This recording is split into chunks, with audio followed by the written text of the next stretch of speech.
ओशो, जिनका असली नाम रजनीश चंद्र मोहन जैन था, एक भारतीय रहस्यवादी, आध्यात्मिक गुरु और विचारक थे।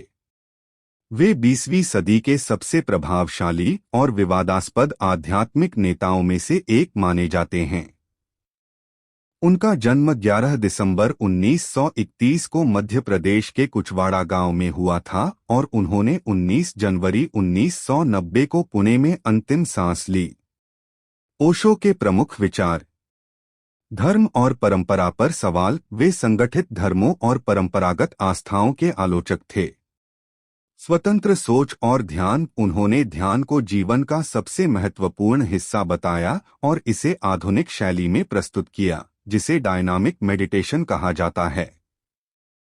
प्रेम और जीवन का उत्सव। उन्होंने जीवन को संपूर्णता से जीने और किसी भी दमन से बचने का संदेश दिया।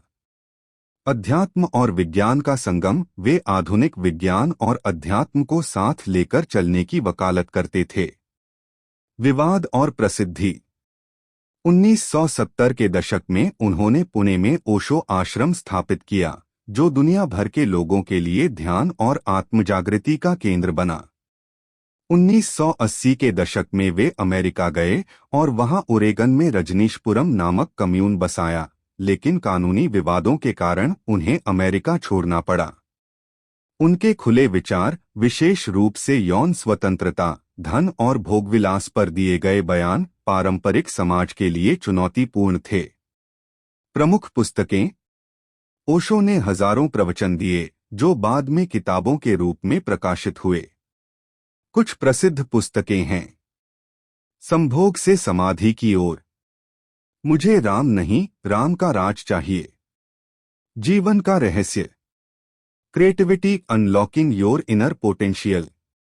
ओशो का प्रभाव आज भी दुनिया भर में है और उनके आश्रम, Osho international meditation resort, Pune में हजारों लोग ध्यान और आत्मखोज के लिए आते हैं।